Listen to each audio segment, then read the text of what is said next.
Good evening, everyone. We're going to begin our meeting, and I welcome all committee members and members of the public to the Bicycle and Pedestrian Advisory Committee meeting of December 12th. Woody Kennedy is going to take the minutes for us. Ed Condick, Grant Smith, B.B. Casey are not going to be able to join us, but they have an excused absence. The meeting is recorded, so please step close to the microphone to speak, and if you're not on the committee, please introduce yourself with your name. We have a special guest this evening, Alex Belenz. He's the Associate Community and Recreation Planner for SE Group. Adam Ricker, the Town Planner, has graciously agreed to join us this evening. And also we have a special guest, Sant Michner, the ADA Title II Coordinator Compliance for New Hampshire DOT.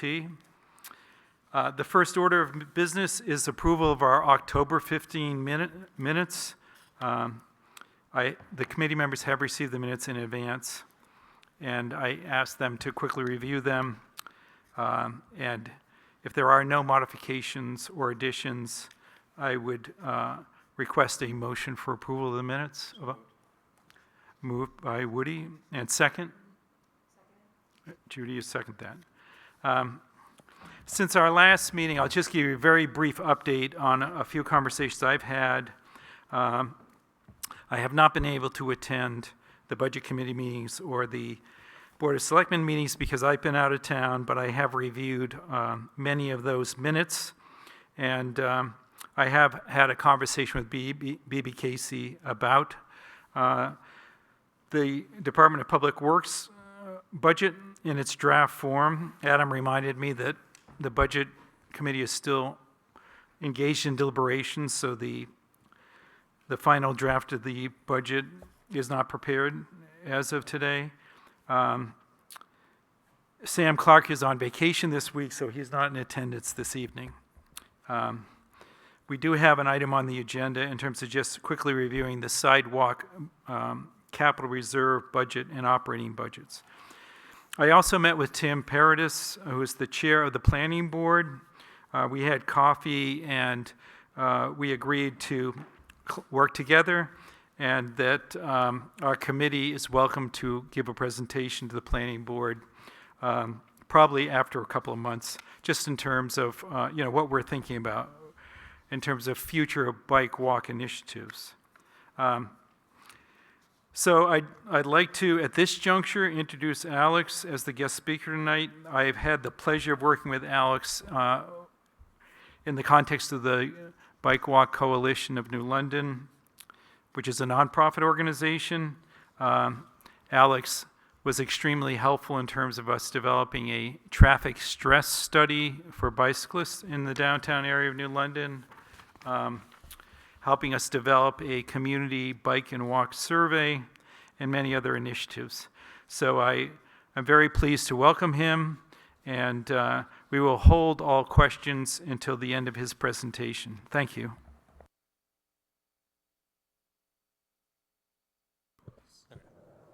Cool. That good? All right. Sounds good.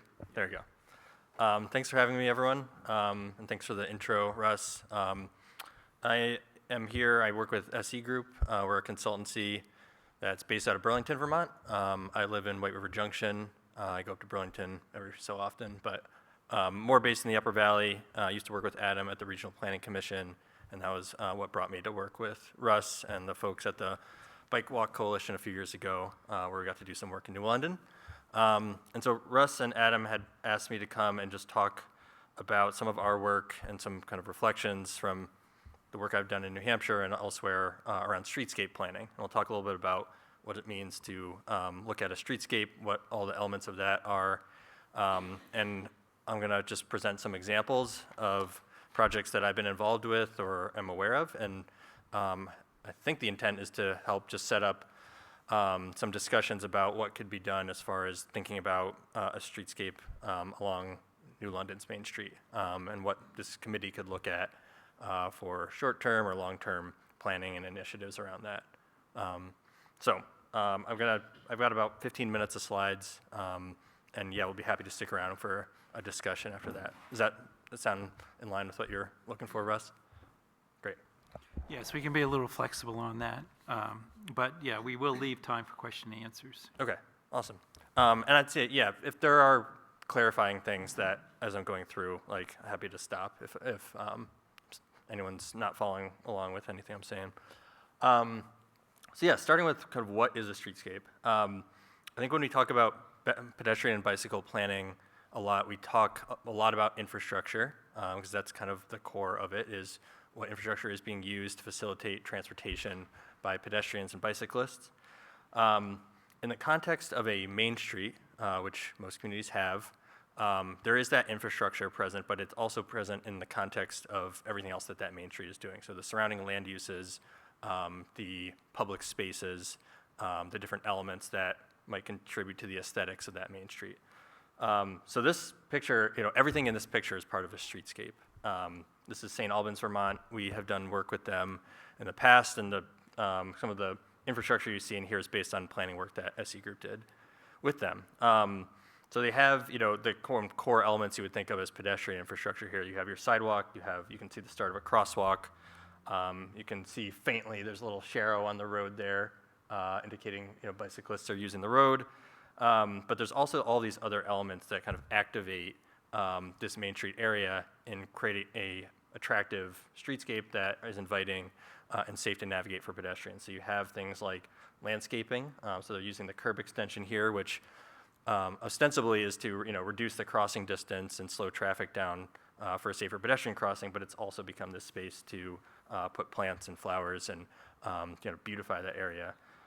You have street trees, you have banners, you have attractive lighting, and there's also the interaction with all of that to the building frontages. So there's this nice direct connection to the street, especially that building on the corner there. Nice open frontage that's very inviting and feels kind of connected to the street. So all of that kind of comes together to think about a streetscape. So when we do streetscape planning, it's a comprehensive exercise. It's not just infrastructure, but it's also the public realm, public spaces, land uses, building forms, things of that nature. So there's a lot that can feed into it. I think I'm going to violate my own Please. guidelines, sorry.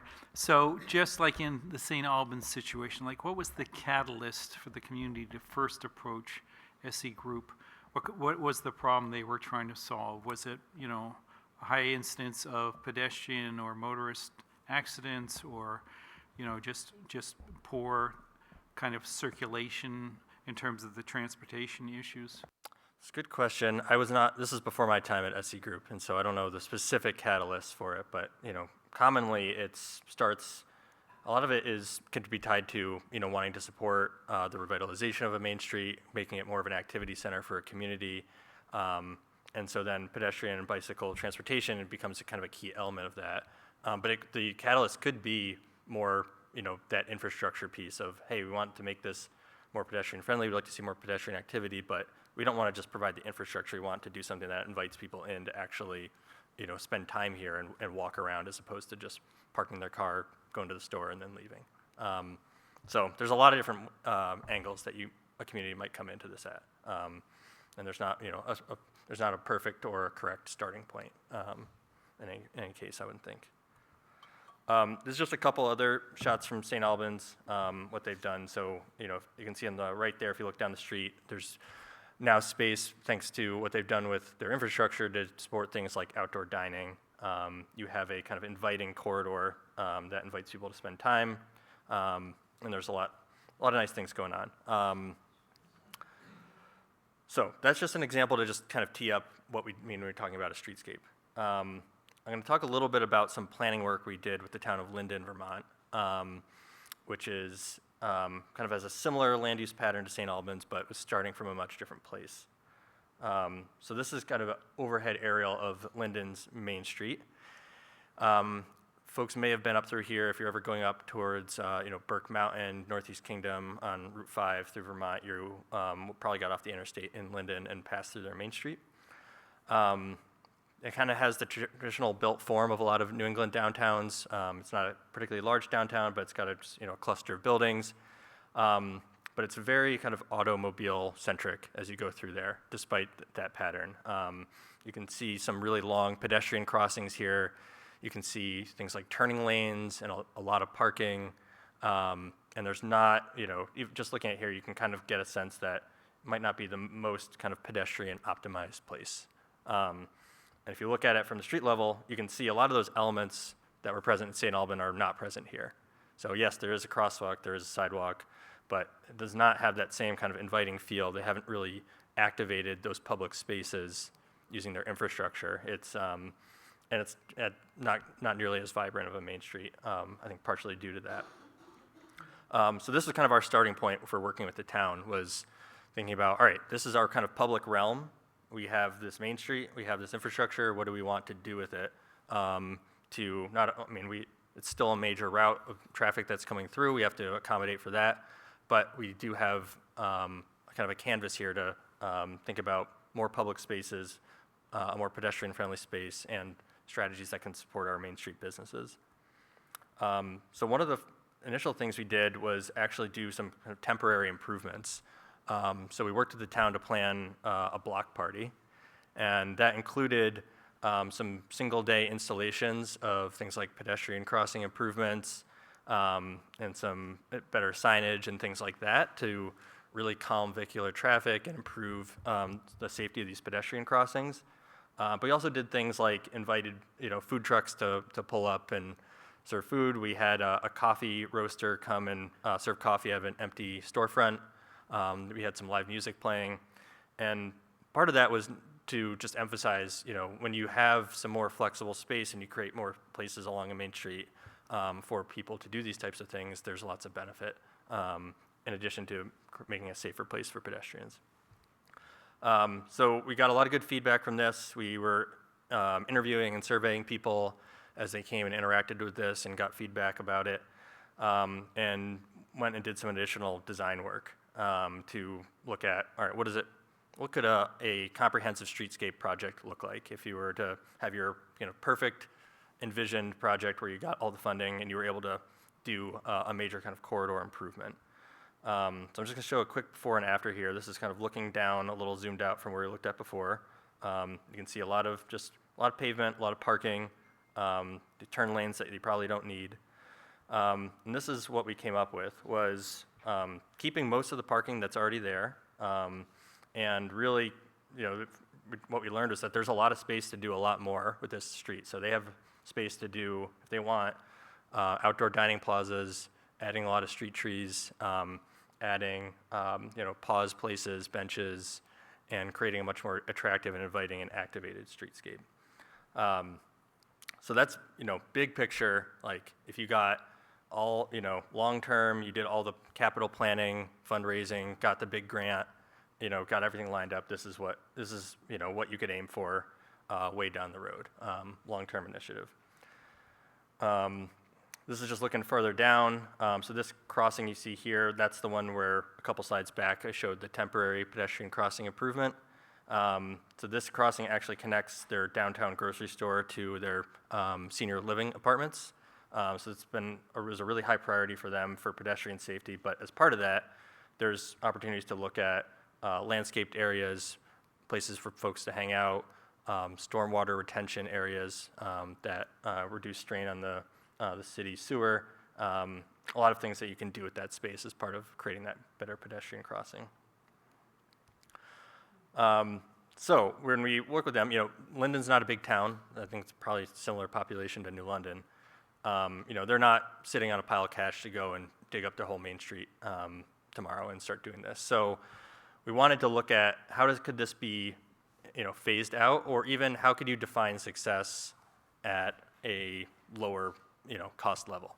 So that's where this kind of matrix came in, with starting from maybe doing more of what we already did with them, which is kind of those demonstration projects or temporary improvements. So what are some low-cost things you could do to improve pedestrian safety, improve some aesthetics, things like that, in the short term for low cost, while you are doing the engineering studies or fundraising or the capital budgeting to do some larger scale improvements. And maybe not all of those larger scale improvements happen eventually, but you at least could get some momentum going, and you can deliver some benefit depending on where you end up as a community. And one of the things we looked at was some examples from, yeah, go ahead. So how did you design kind of the community input kind of process to come up with this schematic? I mean, how did you collect information from residents that resulted in the schematic that's pretty precise about, you know, which way you would go? Yeah, so it was a pretty iterative process. We had a number of kind of community events. So one of them, which was the event that we showed earlier, that block party. We also had a survey that went out. We had a tent at their trunk or treat event where we just posted up while people were waiting in line to get in and asked for their quick input on things. And then, coordination with their select board. And this is kind of like the idealized high-level version of like, this is how you could do this. This is not codified to say like, this is 100% going to happen. That's the way a lot of these kind of end up happening is you say, this is what we would love to do. This is aspirational. Here's what we'll work to implement this. But they really wanted these pathways articulated for them because they haven't done anything kind of like this before. So sometimes we do something like this that's pretty prescriptive. But again, this is like, this is not etched in stone that they're going to follow all these. This is kind of how you could go from where you are to where you want to get, depending on where that is. The other piece of context here was, there was not consensus in the community that they wanted to do this. They have not done a project like this before. It's not a community that's traditionally made like major public investments like this.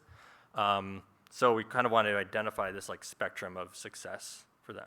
Like for success for this community, which has traditionally not done anything as far as improving its streetscape, might be doing some of those temporary or kind of quick build improvements. So that's part of the context for why we developed this. Speaking of the quick build, we looked at Burlington as a model. They have a whole quick build program that they have rolled out in recent years where to say, hey, we're not going to, we can't get to every corner, every intersection in our city that has pedestrian safety issues with a permanent improvement in the near future. But what we can do is do seasonal or temporary installations using things like big flower boxes or planters or other bollards, other materials, roll those out, have our public works help us with this, and say, hey, that's, this is gonna be good enough for now, maybe long term when we get to reconstructing this road in whenever, 5, 10, 20 years, we'll put a permanent curb extension in. And so we thought that was an interesting model for them to look at, and I think it's something that we can talk about today in terms of thinking about what something New London might do in that regard. Also looked at, this notion of just, spot improvements. So like there's the whole, big corridor concept, which, would be great, but is a huge project for a small town to take on. So in the interim, are there specific crosswalks, intersections, segments of sidewalk that could be looked at as far as initial priorities for, a one-off project? And I know that's something up where I live in West Lebanon, they've been trying to work on that main street a bit, and something they've looked at is kind of, can we figure out a way to get some curb extensions in for safer pedestrian crossings without digging up the whole road and redoing everything? Can we kind of, they called it bolt them on to the existing infrastructure. So that's another, interim or lower cost approach that we've put out for them as something that they could look at in the future. So that's my very high level spiel about what we did in Linden, and I think there's some interesting things to take away for New London. I just put out the aerial of New London's Main Street, I think just to think about and highlight maybe a couple of differences between what we did in Linden and what the conditions are here. I think one difference there between here and there is the land use pattern. So you don't have quite that level of density that you might see in the historic kind of pre-automobile main streets. A lot of New England, yours is a little more automobile oriented. And so that's a consideration for thinking about, St. Albans, Linden, what they can do with a streetscape versus what you all might do is going to look a little bit different. And the other difference there is the control of their main street. So that's Route 5, but it's in what's called in Vermont a Class 1 town highway through there. So that is their road to maintain and alter in coordination with the state. It's 114 is the main street here, which is obviously a big difference. So that's an important consideration. Obviously, they could do a lot more without coordinating with the state Agency of Transportation in Vermont than New London would have to do with New Hampshire DOT being the owner of the road. But with that, I did want to bring up the example of Bethlehem, New Hampshire, which I worked with. I used to work up at the North Country Council Regional Planning Commission up in the White Mountains region. And we did some work for a while with Bethlehem. They're trying to figure out their relationship to their Route 302, which goes through there, which is a state road. Kind of a similar main street in some ways to New London. It's not quite as dense as Linden's, but you do definitely have some clusters of businesses and homes in their town center. And they've been working for a long time to, really think about what can we do with the space we have and in partnership with the state. Their challenges are similar. It's a long, straight, wide road through there. In some spots, it's really wide because there used to be a big hotel on this vacant site, and they widened the road to create like a valet drop-off point, and now the road is just really wide, and it's downhill, so people can really fly through here. So they've done a little bit with things like high-visibility crosswalks and things like that in the past, but they really wanted to explore, what could we do as far as some more impactful interventions along our Main Street to improve pedestrian safety and also kind of activate Main Street as a place for our community. So this is after my time at the Regional Planning Commission, but they did do some demonstration projects along their Main Street in coordination with the state. So these are single-day projects where they kind of blocked off what a curb extension could look like at some of their high-priority pedestrian crossings. That highlighter crosswalk color had already been painted, so that was kind of one of the initial steps that they took. But they did look at a few sites and just did a single-day installation, let people know that this is going to be happening, put up signage, and then did some observations and some surveying of folks to see how they felt about it. And the intent here was to kind of set a foundation for understanding what might be possible moving forward for some better infrastructure. Were they able to actually implement any of the temporary installations at this point? So they did this last fall, so nothing's changed yet, and I'm not quite sure what the latest is there. Wasn't directly involved in this, but I think it's, there's a little bit of a corollary there in terms of a potential starting point, and this is, Bethlehem's a town of, 1,000 or so, and they don't have a ton of resources, but they're trying to figure out, what can we do with, some support from our Regional Planning Commission, with some volunteer support, and, as a starting point for a community. So that's everything I wanted to share. I think my goal was to just, introduce this notion of streetscape planning, explain how different communities are looking at it, present some of the opportunities and constraints that you might be considering as a community, and what some of those paths forwards might be. So, happy to continue the discussion. Thank you, Alex. So I'd had some discussions with Adam previously about the value of streetscape planning, and I think in our community, one of the things that Adam mentioned was we didn't have an historic downtown. We basically had a road that was built around as our downtown. So, in other words, I think the question I raised to him is, well, Claremont and Newport and other communities seem to have, these wide open spaces, these boulevards, where, the storefronts come right to the sidewalk, and there's just a sense of shared public space. And that I don't think we have sort of that same element of our downtown being a gathering place. I mean, obviously we have the Village Green, we have events, community events, we have community spirit. But at this juncture, the physical infrastructure is built in a way that is really not shared space. I mean, it's pretty much for parking and for automobiles, and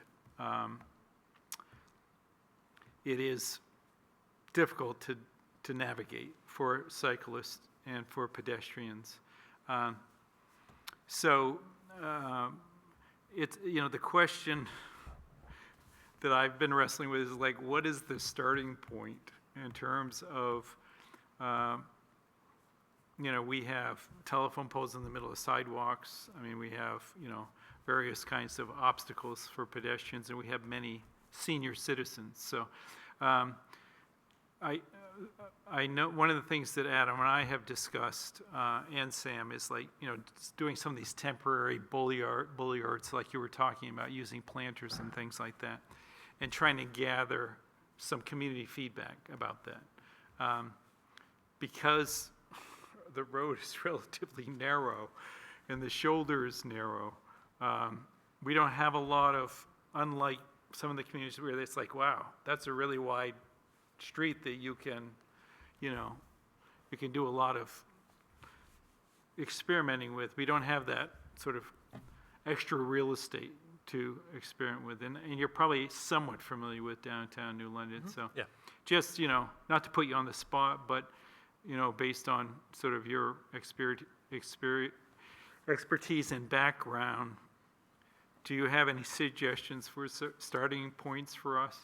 I mean, I think looking at the kind of quick build or temporary improvements would be a good starting point for a couple of reasons. One is it's a flexible installation, so you can put things out, see how they're working, move stuff around, and if it's not working for some reason at all, you can take it out. So it's like there's kind of a lower consequence, lower investment, lower risk approach.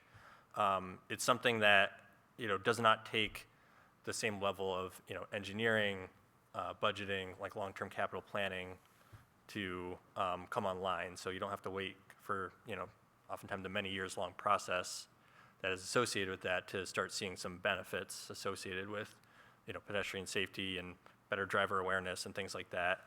And I think for something like this, which is largely driven by like a volunteer committee, that's something that's within your probably a little more within your capacity to like shepherd, kind of, rather than trying to find the money to do the complex engineering study and then keep advocating for the long-term. You can do that stuff in parallel, thinking about long-term capital budgeting and stuff like that for infrastructure improvements. But it's, I think, with just what you're working with for resources, I think an opportunity to demonstrate some short-term progress, get a win for the committee, and also just show folks, hey, this is kind of what we're envisioning is when we talk about infrastructure improvements. Obviously, it's not going to look exactly like this, but it can be something that can be used to generate some more support for those longer-term, more expensive propositions that you might be hoping and dreaming for. So I think it's a great starting point. It certainly requires coordination and planning. A lot of coordination with Public Works, with DOT. These things there does need to be a thoughtful design that goes into these, especially if you're talking about a main route. And I think there's some considerations with it being a state road. Is what's the appetite of the DOT to have something out there that's going to be out there seasonally versus like a single day thing that you're keeping a close eye on. Those would be the kind of details that would need to be worked out. But certainly there's a precedent with Bethlehem for doing that kind of single day type approach where you say, hey, we're going to do this, but we'll also be here all day with this and monitoring it and things like that. So that might be your real initial starting point, is doing something like that. But something in that realm I think really makes a lot of sense. So I don't know, Adam, if you have it. Adam, I don't know if you want to Yeah. add your perspective. It would be helpful. Sure. The quick build is very much what Sam and I have discussed as the potential shorter range. I think I shared at the October meeting that I dragged Sam, Chief Cobb, and Chief Lyon on a walk down Main Street where we sort of focused on these different intersection points of what could some of our quick build discussions be. The intersections that we sort of honed in on that may be the easiest to deploy something very similar to what's in this particular picture on the screen would be from the green to the former alley-oops, the Soliotis building, and then maybe something at the Pleasant Street, Main Street library mess. And so, especially the one here in the middle of the hill, it's probably the easiest to deploy. It's really just the parking spaces on either side that we will already be being readjusted once the development across the street eliminates their full back out into the street parking lot that should be wrapping up in the spring. They're hopefully wrapping up the... It's right here from the green to in front of the alley-oops, the former alley-oops building. I think financially it's a much easier thing to ask for. It's some planters, some paints, and some pylons. And obviously we don't know exactly what that costs, but it may be something that we could look to our regular operating expenses for, that we wouldn't need to wait for another budget year to make a special request. Obviously we don't know that yet. We don't know exactly what it would cost, but they do seem like the easier lift. And then in the context that when we had this conversation with Russ, the idea of if then, 18 months from now we're looking to potentially do a charrette or something, we would be giving the public some basis to respond to, that they would have some, firsthand knowledge, presuming that they've used this crossing in the last year, where they could actually give us some real life feedback. And then if we wanted to go to the next step of actually installing this in a permanent measure, whether it's cobblestone bulb outs to sort of have more official planters and things, that's also not as significant a cost to implement the permanent solution versus doing this in 10 spots down Main Street all at once. And so the iterative process may be what gets us something soonest. It may not be that everything is accomplished, but we can do a little bit at a time over a long period versus essentially doing nothing for the long period until you can get a major grant source or town appropriation or on the 10-year plan or whatever it may take that could be 15 to 20 years out. So I think that aligns with Sam's thoughts too. We talked about it last week before he left for vacation, but certainly something that we'll talk about more. I appreciate that. I certainly want to participate in those discussions. I have other questions, but I want to open it up to the committee and to members of the audience. And let's optimize Alex's expertise while he's here. If you have any suggestions or ideas, please share them. Well, Russ, I think you captured the questions I wanted to know about as well, because we do have a narrow street, it's a state road, we have parking, and there's too little parking. And there's no space for more parking that we know of, at least at this point, unless we were to build a building or something like that, or capture more land, which is not going to be top agenda for the town. So it is challenging, and I think it backs up into what are really the priorities. We started out with safety as being a main issue for cyclists and for pedestrians. And I think that is still a key driver, because if that can get established in ways, and I think quick builds sound like a very apt way of making that happen quickly. That sounds like the right way to go. Question is, are other priorities going to come out of the woodwork that we want to pay attention to, like making the downtown more attractive, to make it, bring in more people, to, improve the business environment. But that's a much bigger kind of thing to bite into, I guess. It's, I think, Adam, I know you did some preliminary work on a Main Street corridor study that was really going to look more holistically at, developing the economic potential of small business downtown, as well as addressing sort of transportation and sort of the aesthetics. I know that is a more comprehensive approach than what we're discussing this evening. Can you just share with us what the status of that is, or is there any way to sort of align our committee's work with your initiatives? Sure.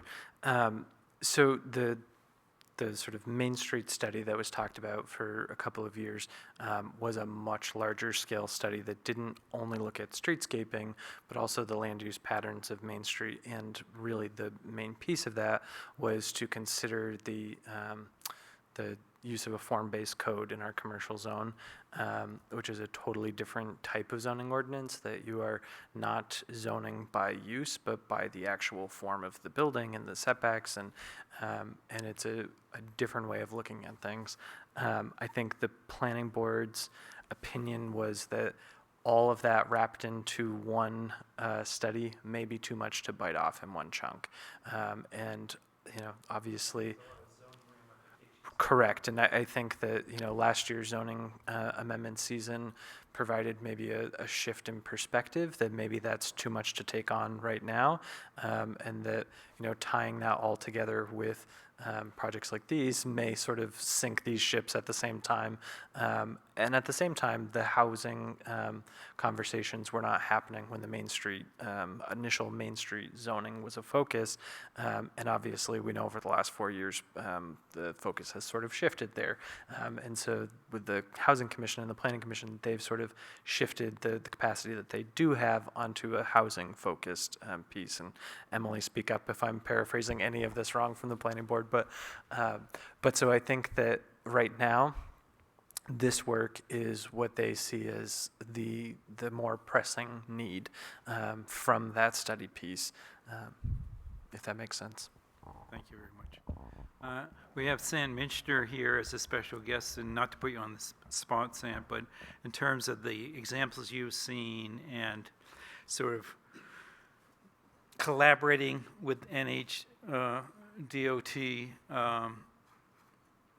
what do you see as potential improvements, for New London? I mean, I know you have surveyed the sidewalks previously, and are going to have another opportunity to do that very soon.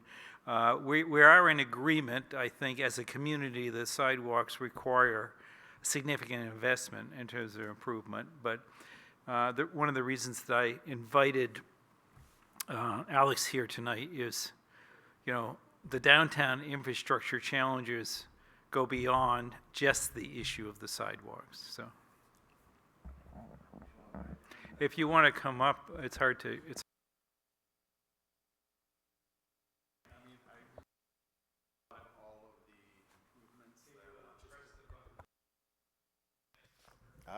Green light. Yeah, I mean, I really love all the improvements that were done in Linden. Now, that was not a state road, correct? So it's US Route 5, but it's, in Vermont's Class 1 town highway, so it's equivalent of like urban compact in New Hampshire. So, yeah. I mean, unfortunately, it's a state road here, so, DOT is going to have to buy in with all of the changes, and one of the big things, of course, is going to be the plowing. I, of course, am all for all the bump outs, shortening the crossing time and crossing distance is fantastic.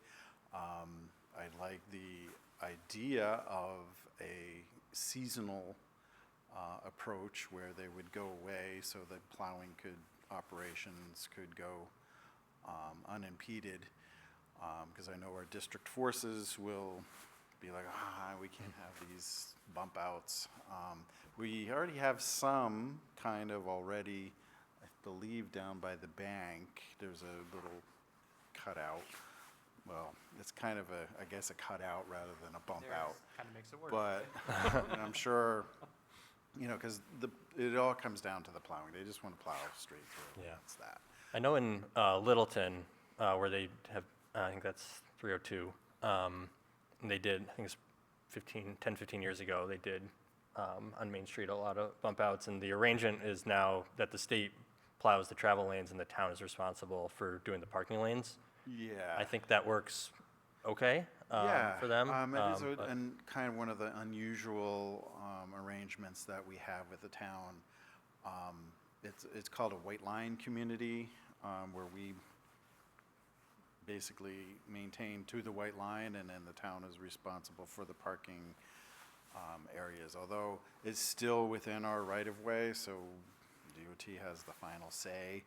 But generally, that's like if we pave through there and we do the paved through the crosswalks. We are responsible for doing the curb ramps and other pedestrian infrastructure that's there, if there are signals and pedestrian buttons and that sort of thing. But generally, our paving is to the white lines, as well as the plowing, and of course, we just plow it into the parking spots. So, and then they take it from there.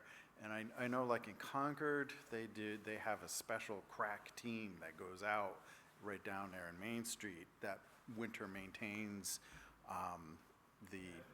they have lots of bump outs, and you know, the city has a team with, that's not within the DOT right of way, but they have a team that goes in that really works. They have these special equipment that can get in there and you know, clean everything out, so they can work in tandem with the city forces to clear the snow.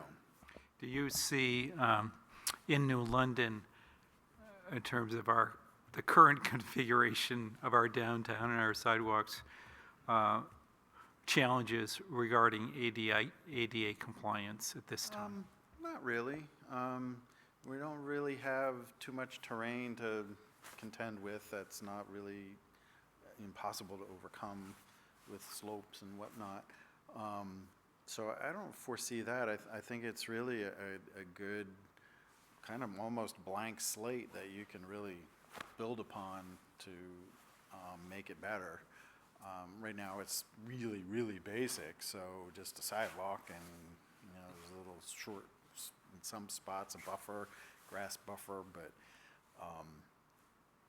you know, all the slopes are pretty, you know, we don't have any huge hills or anything like that. I'm not as familiar, of course, outside of the state right of way, but which it probably does go you think you do have some sidewalks that go downhill that I'm not aware of, but you know, with some thoughtful insight and planning, I don't think that anything's, you know, impossible to overcome and make compliant. It's a lot of opportunities, so you know, we might have to butt heads with DOT to, you know, get, you know, some compromises and it's all going to come down to winter maintenance. So, so we will have, you know, speaking outside of the DOT, you know, that will be, you know, something that district forces will have to be brought in to, you know, duke it out. Yep.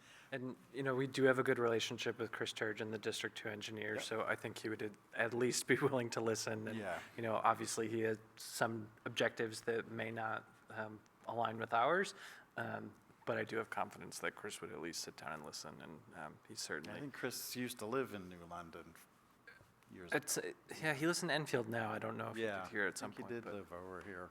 Yep. His dad is my plow guy, so... Well, thank you, Sant, for your insights. And we're going to have to bring this part of the agenda to a close soon, but we still have a few more minutes. Are there any other committee members that would like to, at this time, share ideas or suggestions?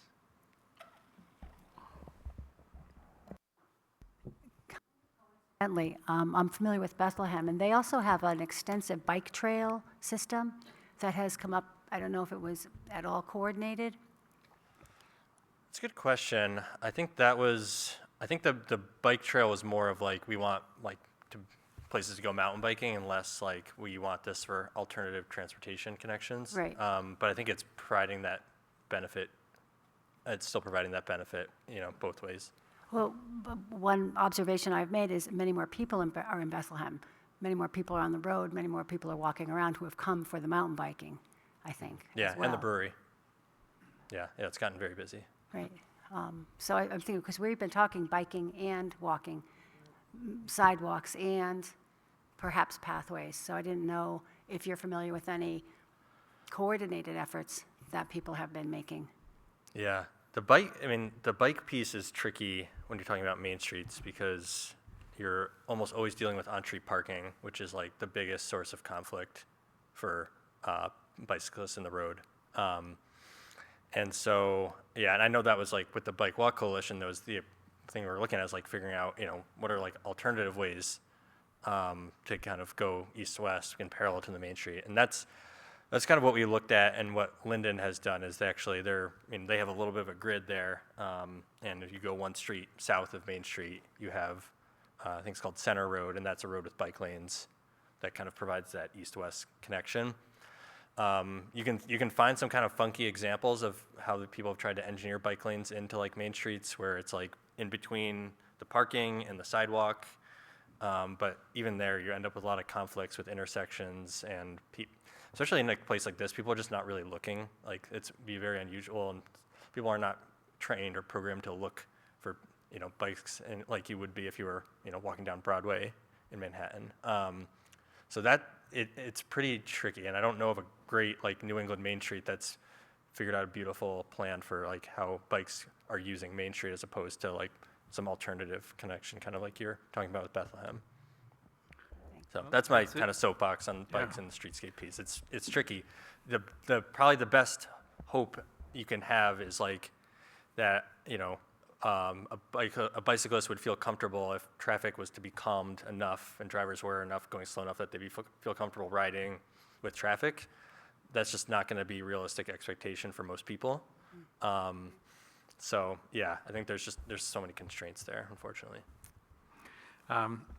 In addition to the more short-term projects that we've discussed, we also have some aspirational goals as a committee.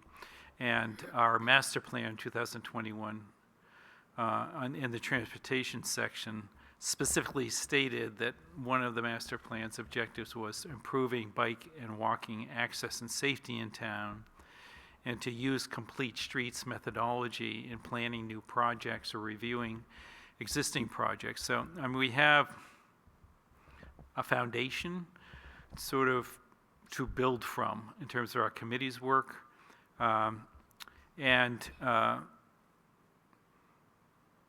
Way down the pike, or maybe as an interim goal, many towns have a bicycle and pedestrian master plan. It's a subset of the general master plan, but it really articulates like the goals, and sort of the aspirational kind of the basically coming to fruition of all these little projects, what it's going to look like. And we have about 27 miles of trails that are maintained by the Conservation Commission. We do have some streets that are relatively safe for biking on side streets,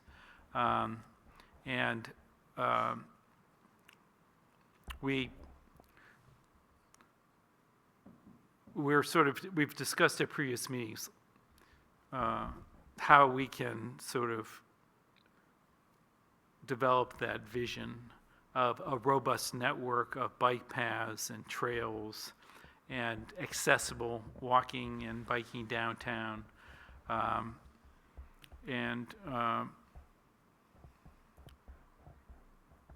think that's one of the pieces that we've been discussing on in terms of not just looking at some of these smaller scale projects, but how can we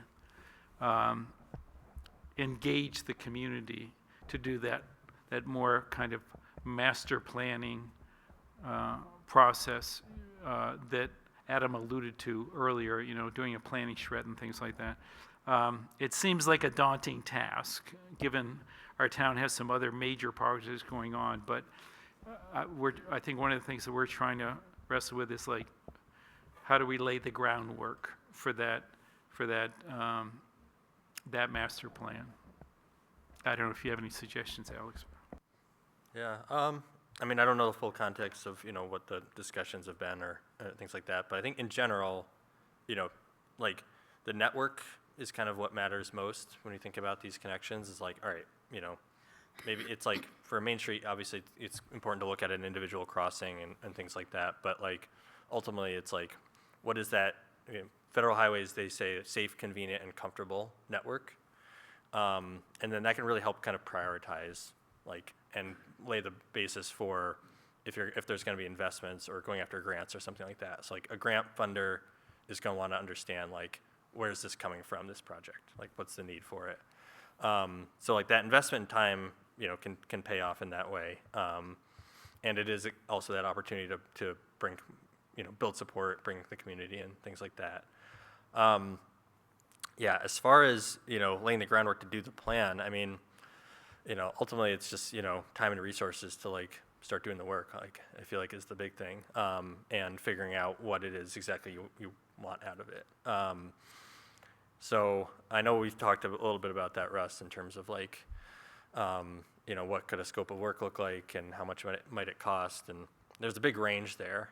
You can like, you can develop a plan, any kind of plan with, some coordination and things like that, but like to take the deep dive and do engagement and stuff like that and have that sustained kind of iterative approach to it, it's going to require more resources. So there's definitely like a spectrum of like what you could get versus what you have for resources. I don't know if I have any real more specific advice to give other than that. I don't know, Adam, if you have thoughts just with, I think I saw something about communication with the RPC, and they might be, and we've talked about that, Russ, as well. But, when I was at the North Country Council Regional Planning Commission, we did some kind of headed bike master planning for Littleton, which ultimately there was, town manager left and some things, went sideways with that, which didn't end up being as impactful as we hoped. But, we were able to just kind of, found money in a bunch of different corners. I think they like used parking meter money, and part of the plan was going to be about parking, and they were able to do that. And RPC, we chipped in some money, and I don't know, they found some guy who was interested, and he like helped pay for it. And I think we got a small budget together and did something, which was helpful. I mean, it helped them get a TAP grant, and I'm not sure how it's being used today, but so starting somewhere is good. I don't know how helpful that is. I appreciate that. Thank you very much for your time, Alex, and I appreciate your contributions, Adam and Sant. And I found this very enlightening and very helpful, and we will follow up with you, Adam, in terms of what we might be considering in terms of future projects. So thanks so much. Question from the floor. Go ahead.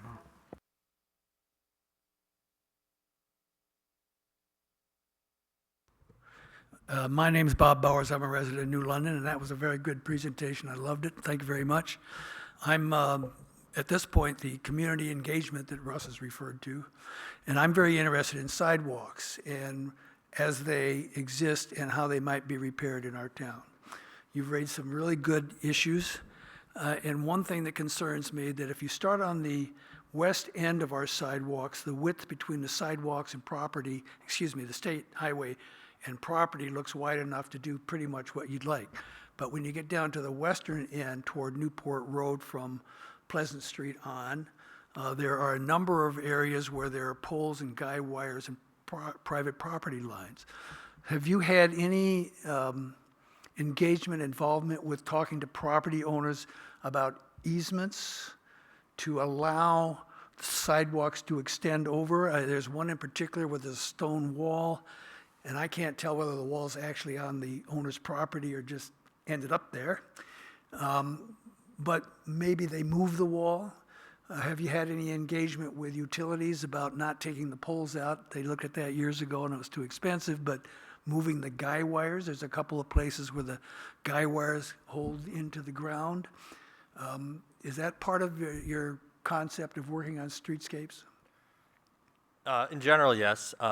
Typically at that, when we're getting into like that level of detail, that's when kind of the civil engineers are involved, and I'm not as involved in the planning. Like they're looking at like, all right, we have a funded project and we're trying to do the final engineering, and we got to figure out all the nuts and bolts on. So the idea would be to come up with a plan, and if in fact the plan affects it, then the next step is the engineering piece. Typically, yeah. You then it's it's a hopeful assumption, but typically it's say, all right, these are pieces that we can figure out during kind of the implementation process. But a lot of times that happens, like if someone gets a TAP grant, it's like part of the TAP, what TAP pays for is that final engineering, and that's where they might negotiate, a purchase of property or moving things like that. I think they've been dealing with that in Lebanon recently, because they put in sidewalks kind of on the Miracle Mile along Route 4, and then along 12A, where all the big box are, and I've seen some creative approaches to the utility poles there, which it seems to work, but they've basically just kind of gone around, and coordination with utility companies is usually really hard and not fun, and they're not very motivated to move these things. And so, oftentimes it turns into a project expense. Yeah. So it's something that ends up having to be budgeted for, as like, we're gonna have to pay these utility company to, to move some of these things. Yeah, guy wires, it's like, I don't know, it depends on the pole and what it needs, and, who But knows. your approach is to look at the broad picture of what It's typically where I'm involved. sense, and if it affects poles, it affects property, take that on the next step to say, can we do something about it? Yeah, usually that's like, we know we want to do this specific project, we have funding for it, and then we're going to figure out these kind of, very localized concerns as part of project implementation. But usually it's not something to say like, all right, we're going to walk away from this whole concept completely because of like this, That's this what I'm- one utility pole. That's sort of what I'm getting at. Yeah. I wouldn't want to walk away from something because there's a Yeah. property line. Yeah. Because very often the property owners would be happy to have a sidewalk. So, I think. Okay, we're going to have to wrap up this aspect of this item of the agenda, and I want to thank you again, Alex, for your presentation. It was extremely informative. We're for going having to move on to just a brief update on the budget for Department of Public Works, since we've spoken about that previously, and as Adam pointed out to me, the Budget Committee is still under deliberations for the budget. Thank you very much. So this is not finalized, but I did pass out to the committee members kind of where things stand in terms of the capital reserve budget. I don't know if you got one, Erica? Yeah, can you pass that down to? Yes. And can you give one to Adam? Thanks. Just quickly to review, there are two aspects of the budget. One of them is for routine maintenance, which is in the operating budget. And last year, this is just for minor sidewalk repairs. The allocation was for $1,000. And Sam Clark actually stated in our committee meeting that he thought that was not sufficient. And at this juncture, that's been increased to $5,000. So this is only to deal with, I guess, cracks and minor sidewalk issues. But the bigger chunk, which I'm referring to, is the capital reserve budget. And if you look at the capital reserve budget projections, basically what Sam has submitted is very much in line with our discussions in terms of allocations of $60,000 in 2026, $122,000 in 27, $156,000 in 28, $200,000 in 29, $160,000 in 30, and $145,000 in 2031. So this is basically, Sam has done a projection of like, we can only do projects in segments in terms of the department's capacity. And he's basically saying, based on the personnel, the equipment, the materials, this is a realistic approach to doing it segment by segment on Main Street, either significantly repairing or replacing sidewalks. So the only caveat I have is that when you look at the line above that, there was $50,000 allocated to the capital reserve budget by the select board in '05, this year. The anticipated amount to be allocated in '06 was $100,000, but in fact, that's been reduced to $50,000. That is not going to impact the Department of Public Works allocation of $60,000 because they have, obviously, there's a balance. The balance in the capital reserve fund, based on my understanding of talking to BB, is $185,000. This report indicates $154,000, but either way, obviously, there's sufficient funds for the allocation for '06. So I just wanted to, I don't know, Adam, if you have anything to add to that.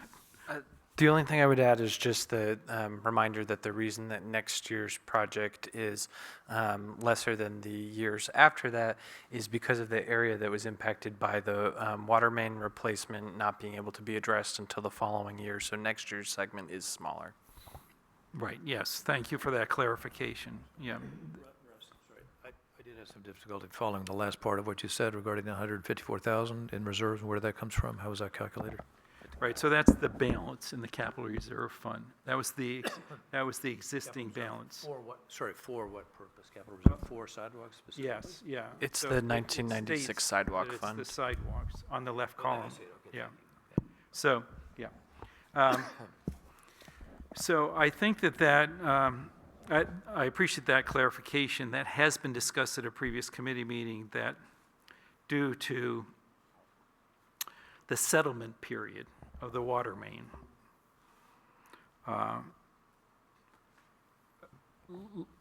we only can do a portion of the work that's not specifically in the water main zone in '06, but then the work will proceed expeditiously along Main Street. Are there any questions about that? I just wanted to give the committee an update on, the budgetary process at this juncture.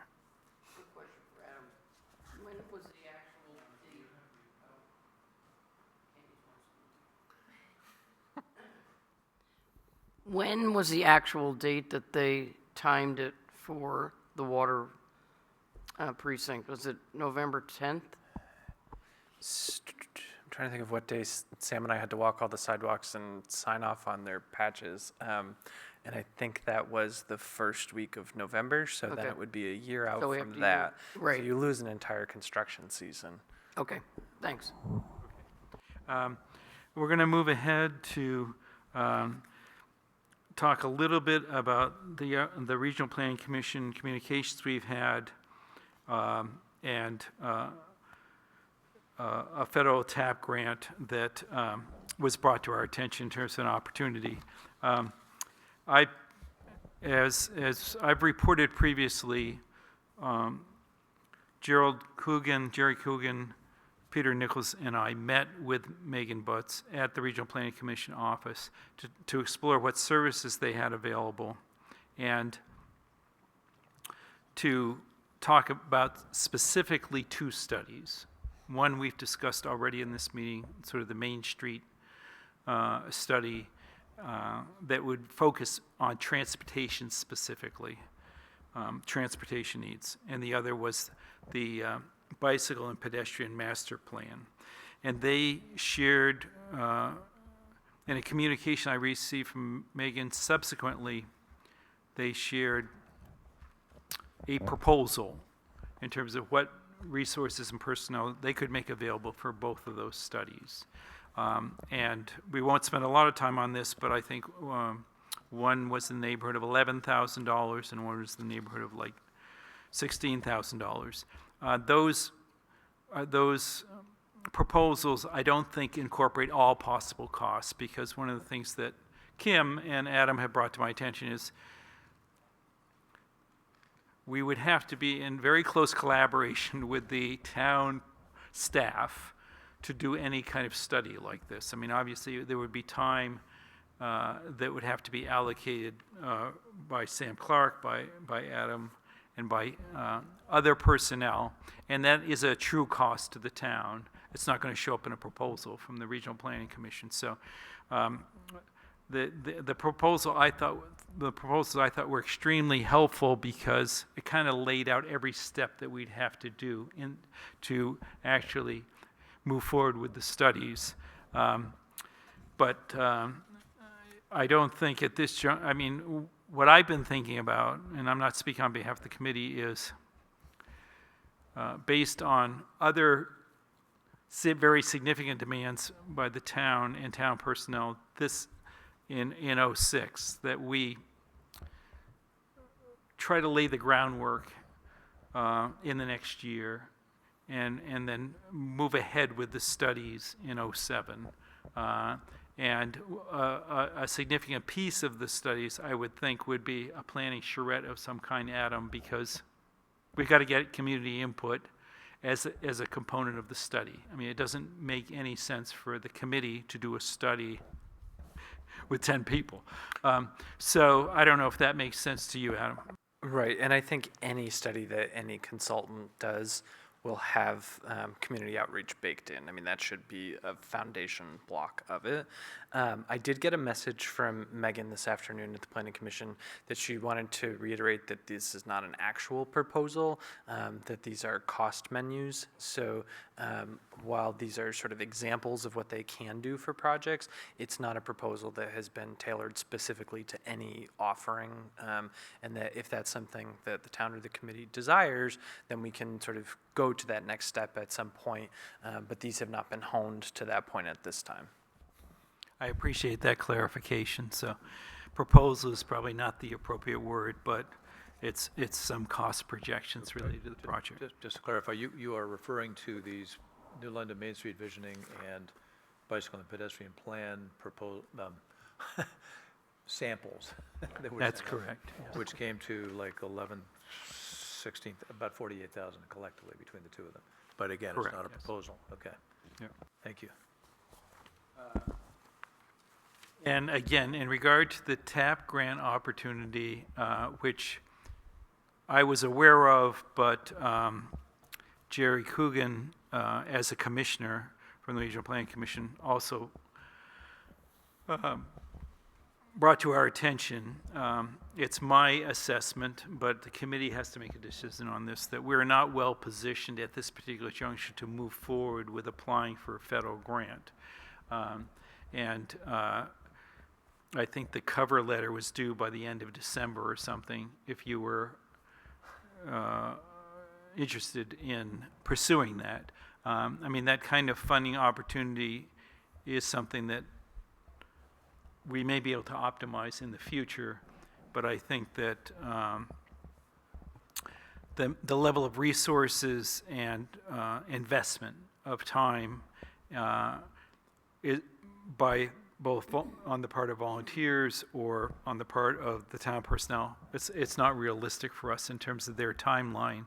You know, an example, I guess an inspiring example of really moving ahead with grant proposals that benefit the town is the Energy Committee, which has gotten a number of grants, but also provides the town with measurable and significant savings in terms of energy cost. So that is obviously a big incentive, I think. Sure, and does everyone know what TAP stands for? So it's the Transportation Alternatives Program, which TAP was developed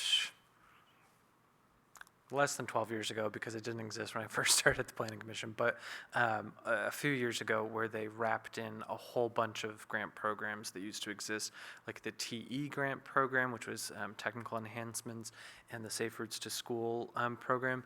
Both of those programs, New London actually benefited from. So though they were not TAP at that point, we actually have used these in the past. The whole Elkins project with the pedestrian bridge and the sidewalk down there, that was a TE project. And then I think it was the sidewalk extension on Pleasant Street was a Safe Routes to School project. So we do have some experience with this. Kim, Sam, and myself had sort of internal discussion about TAP because we were on the same email that Jerry sent to Russ, and we concurred with Russ's conclusion that it's a program to definitely keep in mind, that it could be a powerful tool down the road, but as far as project development goes, neither the committee nor town staff are at a point where we really have something that we say, this is the one that we want to put forward with this, understanding these are competitive grant programs, and so if you're successful in getting them, it's probably going to be a little while after that before you are successful again with getting one. So I think we want to make sure whatever the project is that we do put forward is the one we want to go after for the biggest bang. If it's a large amount, I forget what the cost share is, Russ, is it 80-20, I think? I think it's 80, it is technically I federal believe highways. that's correct. Money that flows through the Department of Transportation, and then 20% local match. So you do have some local skin in the game, and depending on how large the project is, that's not an insignificant sum. And then there's also, when you get into federal dollars, federal highways dollars flowing through the Regional Planning Commission, it completely changes the procurement process. So you are running a Davis-Bacon project, and you are having to abide by all of their regulations for who can work on the project, who, minority business owners, all of those the sorts of wage things. scale, all that. Right, that do change things a bit, so it can drive up costs, but the idea is even if the cost is higher, you're coming out far ahead of the game by the fact that 80% of it is covered by federal dollars. So I do think it's something that, now that it's sort of on everybody's radar, we keep tabs on. I think it's every other year that this grant program comes around at this point. It used to be annually, they've cut that back. But I think, 2 years from now, we will hopefully be better positioned for this or for potentially a 10-year plan project if there was something larger. Okay, thanks so much, Adam. Yep. Any questions regarding the federal grant process? Yeah. I do agree with you that we're in no position to go forward to apply. We've got too many things we have to plan. Thank you, Emily. I think we have actually talked about the pedestrian bike master plan and infrastructure studies already, and we've received some input from Alex and from Adam. So unless committee members have anything else to add at this juncture, I think those are projects that we are actively, trying to further develop. We're not going to be doing a TAP grant, but I think these studies are things that we need to further elaborate upon and possibly position for fiscal 07. I'll just give a brief update on the bike trails discussion. So Grant wasn't able to join us today, but I did have a conversation with him, and he was his usual jubilant and enthusiastic self. He had attended the New England Mountain Bike Trail Association conference or annual meeting, and networked with a lot of the leadership at the conference. Excuse me? Where was it? I believe, I'm not sure, to be frank with you. Yeah. He got a lot of good ideas in terms of mountain bike trail design, funding, approval process, and the New England Mountain Bike Trail Association also provides some level of funding for projects, to sort of incubator projects. He also met with Colby Sawyer College, the athletic director and the outing club, and they are interested in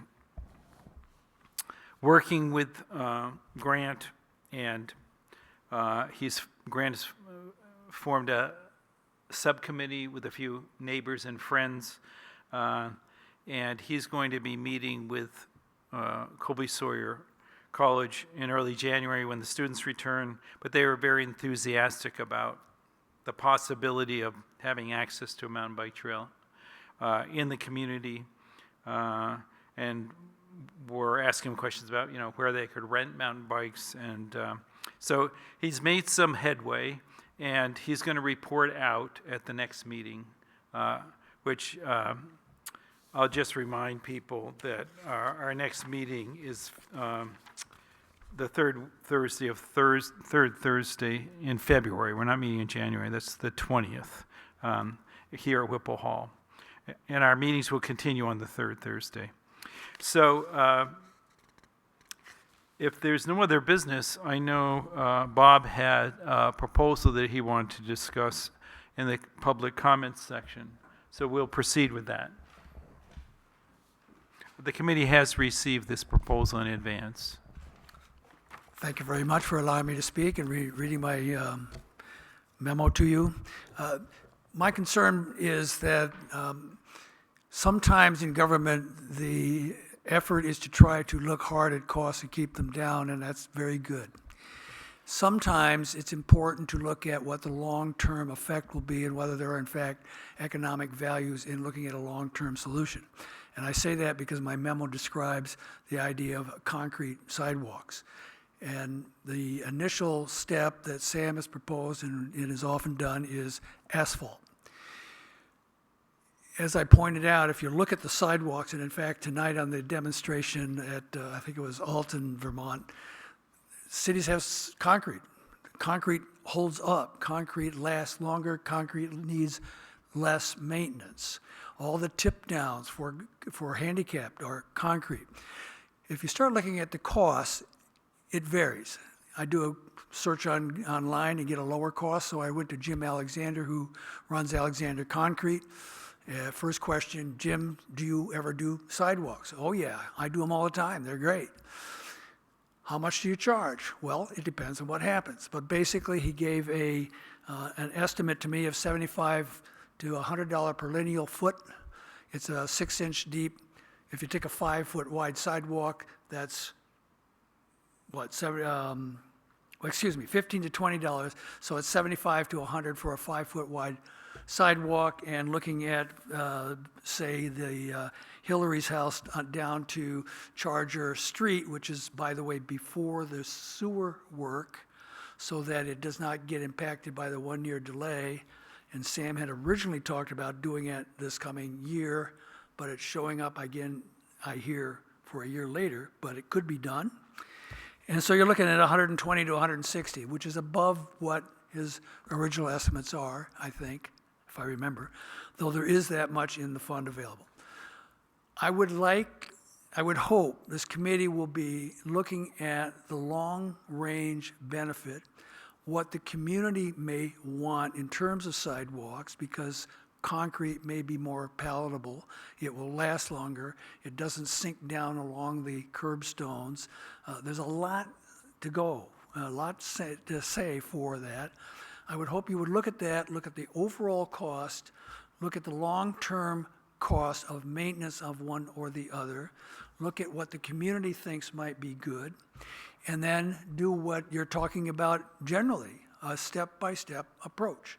If you were to conclude that that made sense, and you were to conclude that the selectmen would authorize by your recommendation for Sam to do concrete, either they do it if they have the capabilities or they hire it out, you could start from the Hillary home down to Charger Road, put it in, see how much it costs, see what difficulties you had, see how it worked, see how it looked before the next year going the next step.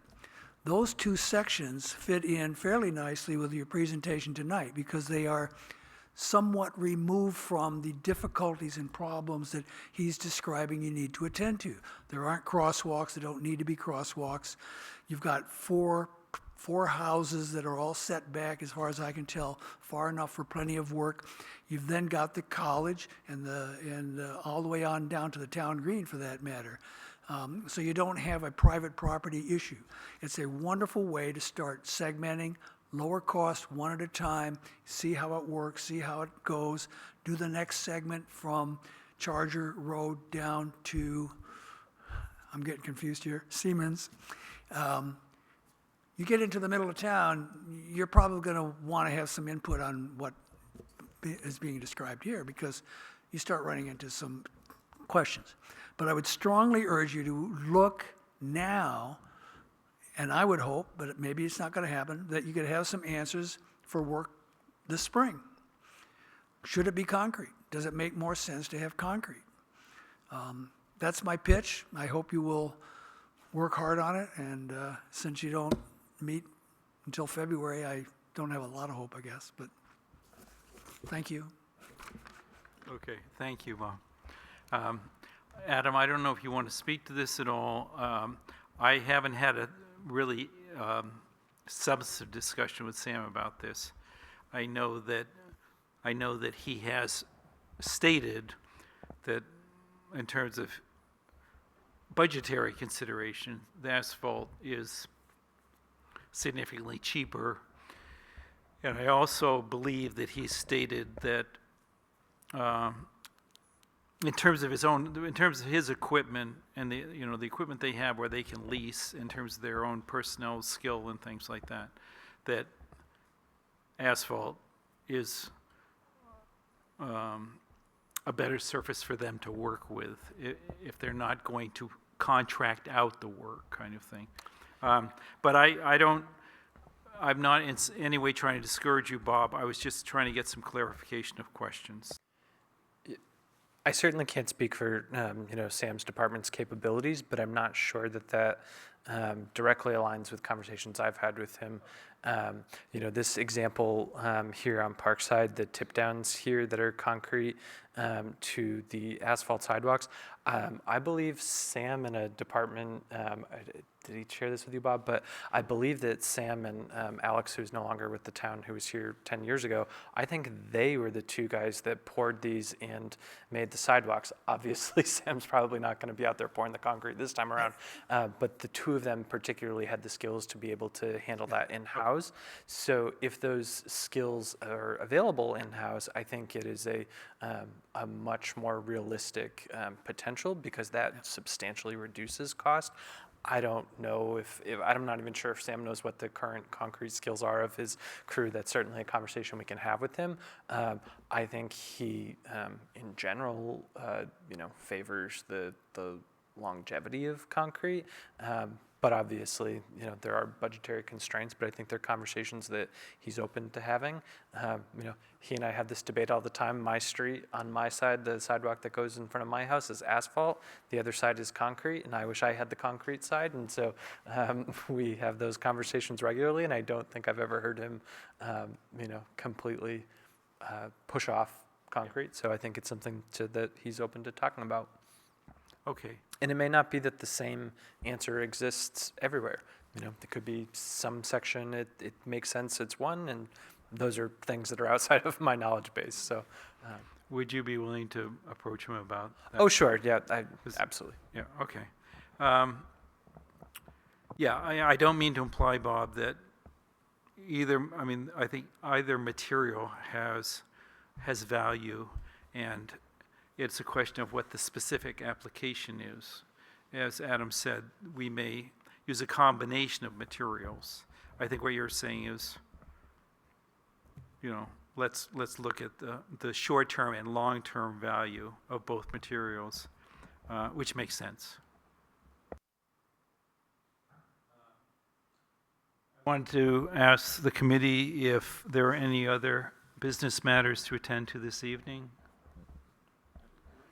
And again, thank you, Bob. Thank you, Adam, for joining us.